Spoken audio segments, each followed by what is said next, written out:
Your palms suddenly turned cold. Your pulse spiked before you could even explain why. A heavy drop settled in your stomach. Your vision tightened into a narrow tunnel, and the air seemed thinner, even though nothing around you had actually changed. Your body reacted to danger before your mind could define it. The entire sequence unfolded in less than a blink. And yet, you still moved forward. You acted, whether it was a difficult conversation, a tense confrontation, standing at the edge, entering a room, making a call, or facing an imagined disaster. The feared outcome never truly happened. Then something subtle began to shift. The next time fear appeared, your recovery was quicker. Your hands warmed sooner. Your heartbeat stabilized faster. Quietly, something inside you had begun to rewire. The fear itself remained familiar, but the recovery was different, and with each repeated exposure, that recovery shortened further, as if your body was learning a lesson your conscious mind could not fully explain. In reality, your body was constructing a second circuit layered over first, and this new pathway was what allowed fear to lose its control over your actions, even though it never stopped activating. You have experienced both patterns throughout your life, the body freezing and the body gradually learning to release, without realizing that each response follows a distinct physical pathway. These circuits operate at the same time within the same brain, and every time you confront what you fear, one pathway strengthens in a way that reduces the influence of the other. The fear circuit activates in just 50 to 70 milliseconds. The override circuit takes weeks or months to develop. Each time you stepped forward, you reinforced it. Each time you retreated, you weakened it. The growth of either circuit depended entirely on your direction of action. The fear you feel today, its intensity, its duration, how quickly your hands warm, your heartbeat slows, and your body relaxes, is the accumulated outcome of every decision you have made to face or avoid fear throughout your life.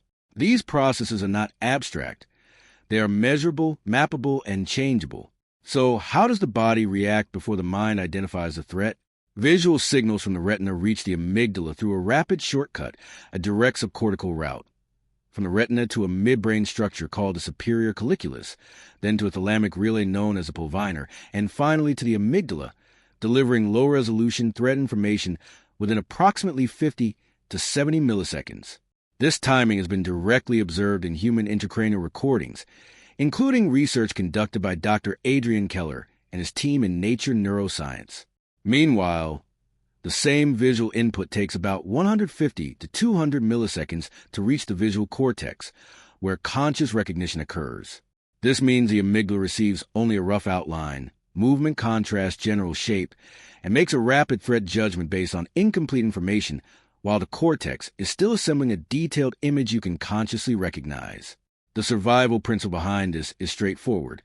Organisms that reacted to potential threats 50 milliseconds earlier were more likely to survive than those that waited for full identification. The system prioritizes sensitivity over accuracy. React first, understand later. A false alarm costs energy, perhaps a rush of adrenaline or a racing heart. A missed threat could cost survival. That 50 to 70 millisecond advantage exists because evolution consistently favored those who reacted early, even if they were occasionally wrong. Every ancestor who reacted to shadow and survived carried that trait forward. Those who hesitated for confirmation did not survive the moments when the shadow was real danger.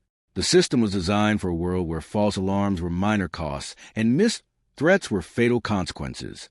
However, this calibration has not fully adapted to modern conditions, where most threats are social rather than physical, and most shadows are harmless. Yet the rough sketch is still enough. A curved object on the ground can trigger a threat response based purely on shape and contrast, before the cortex determines whether it's a snake or just a rope. Your hands grow cold while your brain is still processing. By the time your conscious mind concludes it is harmless, the physiological response is already activated across multiple systems in your body. You have experienced this mismatch many times. A shadow in a parking area that made your heart race before you realized it was a jacket.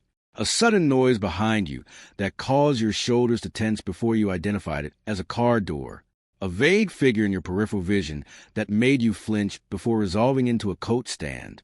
In each case, the amygdala reacted first, and your body followed instantly, while the cortex arrived later with clarification. By then, the reaction was already in motion. This rapid 50 to 70 millisecond pathway explains why fear appears before its explanation. The reasoning always follows. Your body was already preparing for action. The gap between the speed of fear and the speed of recognition is also why false alarms can feel embarrassing. That moment of flinching at something harmless is simply your cortex arriving about 200 milliseconds later with corrected information, only to find your body already fully engaged in response. The body cannot pause and wait for accuracy. The amygdala operates on incomplete data because waiting for complete information would take too long to ensure survival. In a real threat, the system sacrifices precision for speed because survival required that trade, and the neural design that emerged from it activates before conscious thought can take part in the decision. So what exactly happens inside the body during the 200 milliseconds after the amygdala fires? Two parallel pathways begin at the same time. The fast pathway travels through the brainstem to the adrenal glands, releasing adrenaline and noradrenaline into the bloodstream within roughly 200 milliseconds.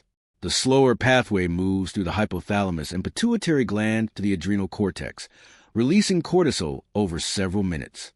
The fast pathway creates the immediate physical response, while the slower one keeps it going. Within those first moments, the fast pathway reaches 8 major systems, each generating sensations you recognize. The heart responds first. Adrenaline reaches the pacemaker cells, pushing the heart rate from a resting level to around 120 beats per minute within seconds. That pounding sensation in your chest, which appears before you fully understand what frightened you, is your heart reacting to a chemical signal sent before your brain completed the image. The gut follows. Blood flow is reduced to the digestive organs as arteries constrict, redirecting blood towards skeletal muscles for potential action.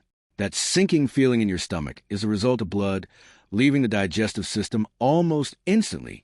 Then the hands and feet, peripheral blood vessels tighten, pulling blood away from the extremities and concentrating it in the body's core and major muscles.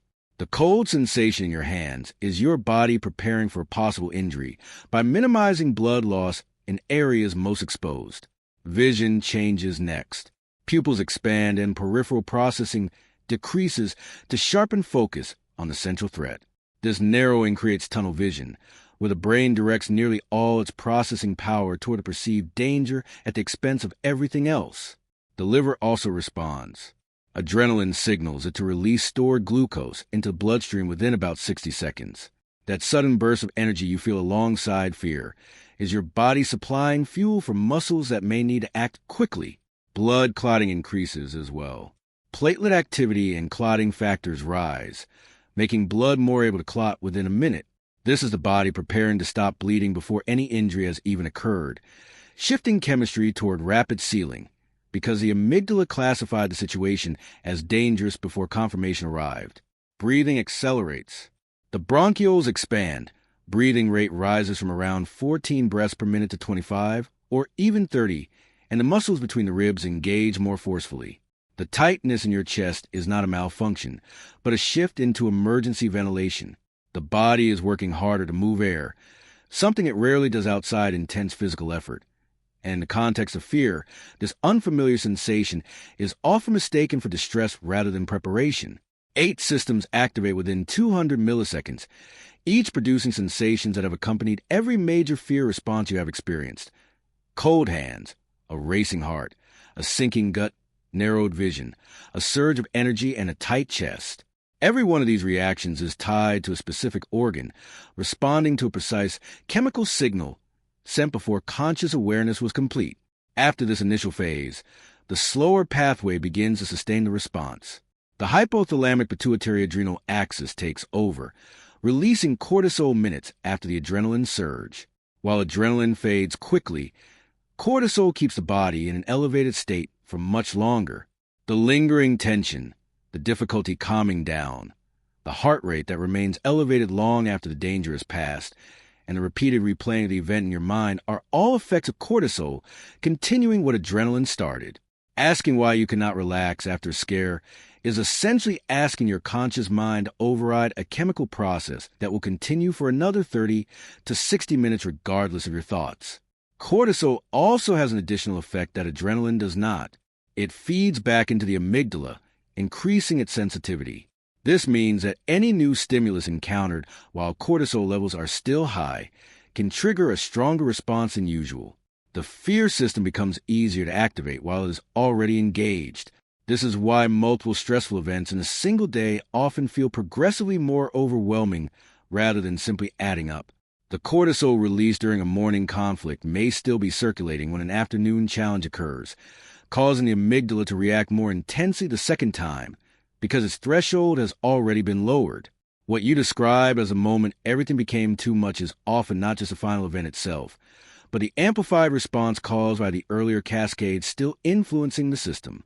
In this way, the body's response builds upon itself, with each activation shaping the intensity of the next, as the cascade continues to move through the same interconnected systems in a matter of moments, milliseconds, and then continues under the influence of cortisol for minutes or even hours.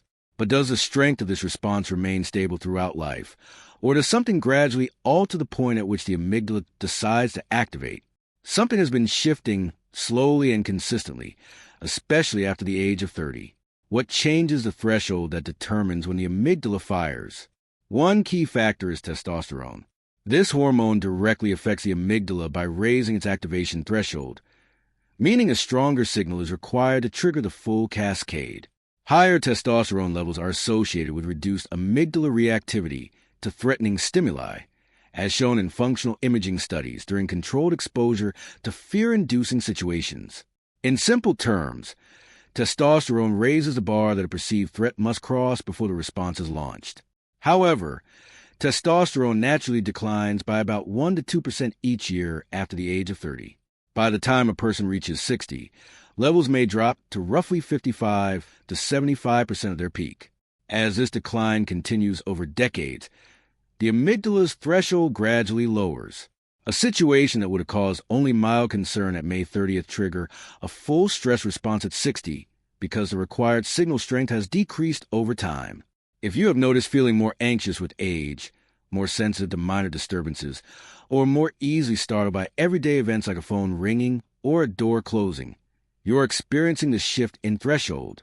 Events that once created mild alertness can now produce genuine anxiety because the same amygdala circuit is firing more easily. This change happens so gradually that it is often attributed to external factors.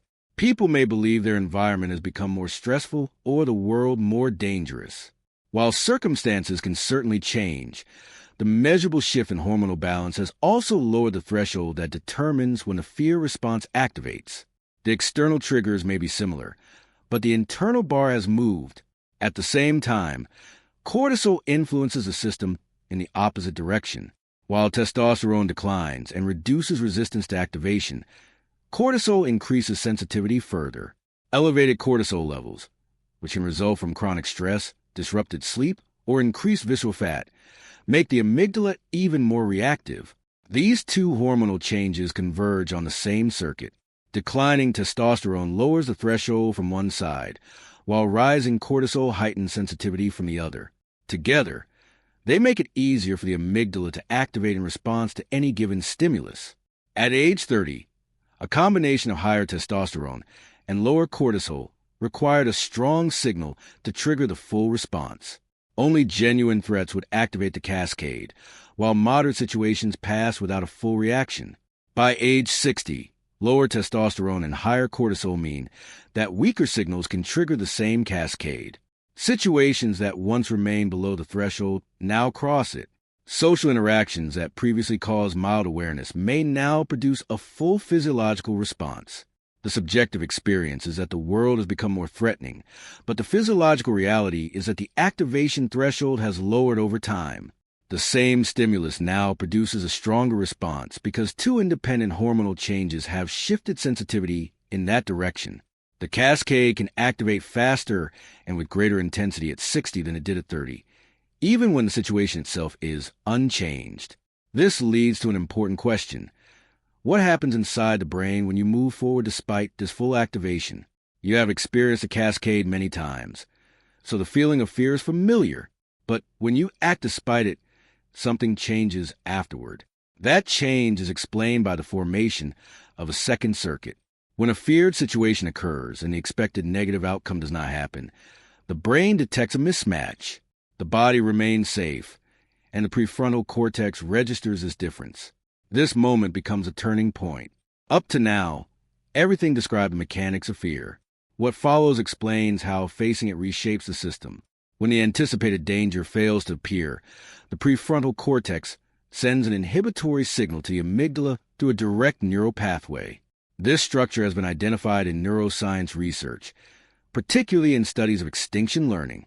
The infralimbic region of the prefrontal cortex becomes active and reduces the output of the amygdala. Each time you face the feared stimulus without the predicted negative result, this inhibitory connection becomes stronger. It is not abstract. It is a physical synapse that develops gradually with repetition. One exposure leads to one increment of strengthening. Importantly, the original fear memory in the amygdala does not disappear. It remains intact. Even after repeated exposure, the amygdala still activates in the same pattern it did during the first encounter. The difference is that the prefrontal override now engages almost immediately after the amygdala fires, sending a signal that reduces the intensity of the response before it fully develops. Your heart may still beat faster and your hands may still feel cold, but the overall reaction becomes less intense and resolves more quickly because the inhibitory signal arrives sooner. What you experience as growing courage after repeatedly facing a fear is actually the secondary circuit operating alongside the original one. It acts as a brake that engages earlier each time, limiting how far the cascade can progress and shortening recovery with every successful exposure. Exposure. Even the 50th presentation can still raise your heart rate during the 30 seconds before you begin speaking. Your hands may still become slightly cold, and your stomach may still tighten, but the intensity is only a fraction of what it was during the first presentation. More importantly, the recovery now happens within the first 2 or 3 sentences, instead of continuing throughout the entire presentation. The amygdala still activates the original pattern, but the prefrontal brake catches the response before the cascade reaches a level that interferes with your performance. The fear remains present, but the override has become faster. Calling this simply getting used to it describes a real process of synaptic construction without understanding the underlying architecture. The change is measurable, physical, and at the same time fragile in a very specific way. The original fear memory remains, while the inhibitory override needs continued use to stay strong. When you stop confronting the feared stimulus, the inhibitory connection can weaken over weeks or months through a process known as spontaneous recovery, allowing the original fear response to move back towards previous intensity. The brake works, but the brake has to be used. The maintenance requirement is straightforward. You must encounter the feared situation and experience the predicted catastrophe failing to occur. Every successful encounter reinforces the inhibitory connection. Extended periods of avoidance allow that connection to weaken toward its previous baseline. The relationship between use and strength resembles the way muscles are maintained. Without regular loading, the body receives fewer signals to preserve the structures needed for strength. The fear override follows a similar principle. Without repeated exposure, the prefrontal system receives less reinforcement to maintain the inhibitory pathway. Imagine a speaker who gave presentations every week for 5 years and then stopped for an entire year. When that person returns to the podium, the heart may begin pounding almost as strongly as it did during the earliest presentations.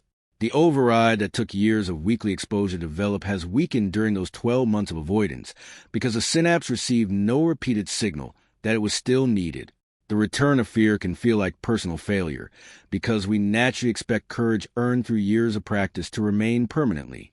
But courage, in this framework, is the override operating successfully, and the override requires continued use. The brake needs practice. When I compare my own history of fear recovery with this override system, I can identify the period when the circuit became noticeably different. Public speaking that terrified me at 20 and merely elevated my heart rate at 40 was not evidence that the amygdala had stopped recognizing the threat. The amygdala was still producing the original pattern. The difference was that the prefrontal brake had become much stronger.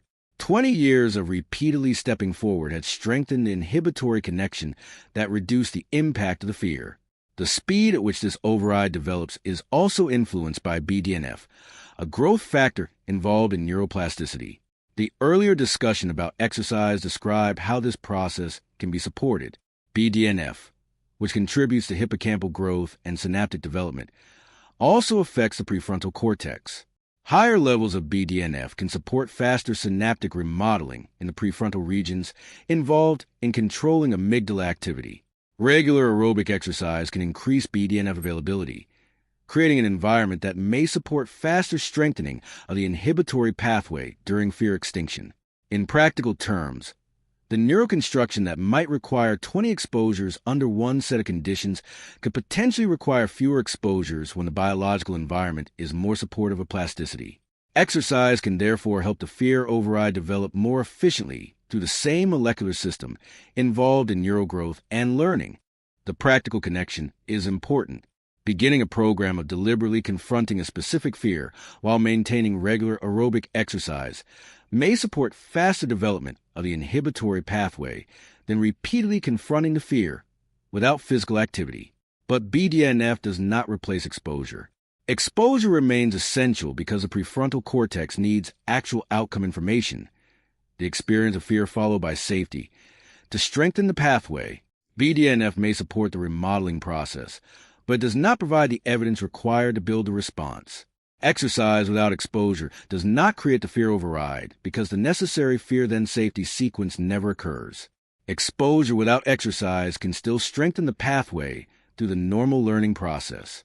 Exposure combined with exercise may support that construction more efficiently because the molecular environment is more favorable to synaptic remodeling.